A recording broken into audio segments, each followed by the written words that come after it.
আচ্ছা, মেলাতে গিয়ে জিলেবি খাবো না তাই কোনো দিন হয় কি?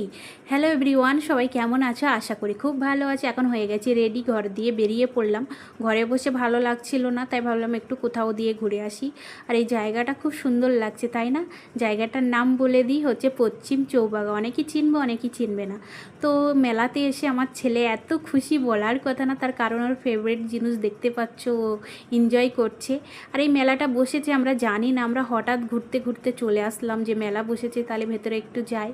তো মেলাটা অনেক বড় বসেছে, পুরোটা দেখাতে পারলাম না, আর বৃষ্টির কারণে লোকও খুব কম হয়েছে। আর এখন 16 তারিখ অবধি এই মেলাটা থাকবে। খুব সুন্দর একটা মেলা বসেছে। আর জিলেবি এনেছে, তো জিলেবি খাচ্ছি। এত মিষ্টি, বলার কথা না। হাফ খেলাম, যেহেতু না খাবো ভাবছিলাম, ফের তাও খেলাম। তারপরে চলে আসলাম এই 10 টাকা, এখানে 10 টাকার সেলে অনেক কিছু। তো আমরা গরিবের মেয়ে, সবসময় কম দামেই জিনিস পছন্দ করি। তো 10 টাকা দামের সেল থেকে অনেক কিছু জিনিস কেনাকাটা করলাম মন পছন্দর, যেটা সত্যি খুব ভালো লাগলো। তারপরে আমার ছেলে বললো আইসক্রিম খাবে, তো ওকে একটা আইসক্রিম কিনে দিলাম, ও খাচ্ছে। আর বাইরের দৃশ্যটা দেখো কত সুন্দর। এটা মেলার বাইরে অনেক সুন্দর সাজিয়েছে, আর মনে হচ্ছে না দুর্গাপুজোয় ঘুরছি। আমার তো এরকমই লাগছিল দুর্গাপুজো চলে এসেছে। তারপরে আমরা চলে আসলাম মন্দিরে। তো জুতো খুলছি, এখানে দেখতে পাচ্ছ। আর মন্দিরটা দেখো কত সুন্দর।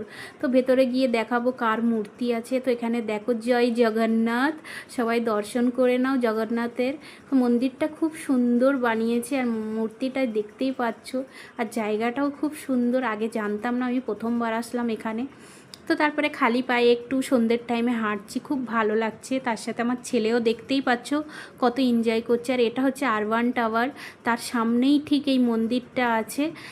অনেকেই আরবান টাওয়ার চেনে, অনেকে হয়তো চেনে না, তাদেরকে বলে দিই এটা রুবির কাছাকাছি পড়ে, রুবি প্রায় পড়ে। তো খুব সুন্দর একটা জায়গার মন্দির, খুব ভালো লাগলো এখানে এসে। আমার বিকালটা, সন্ধ্যেটা খুব ভালো কাটলো। তারপরে আমরা চলে আসলাম একনা পলিমালের পাশে, ওখানে কচুরি আর তরকারি খেতে আসলাম। খুব ভালো লাগে এখানে কচুরি, অনেক টেস্টি বানায়। আর ভিড়ও প্রচণ্ড হয়। তো এত বড় আমার ছেলে হয়ে গেছে, ওকে এখন আমাকে খাওয়াতে হয়, ও নিজে হাতে খায় না।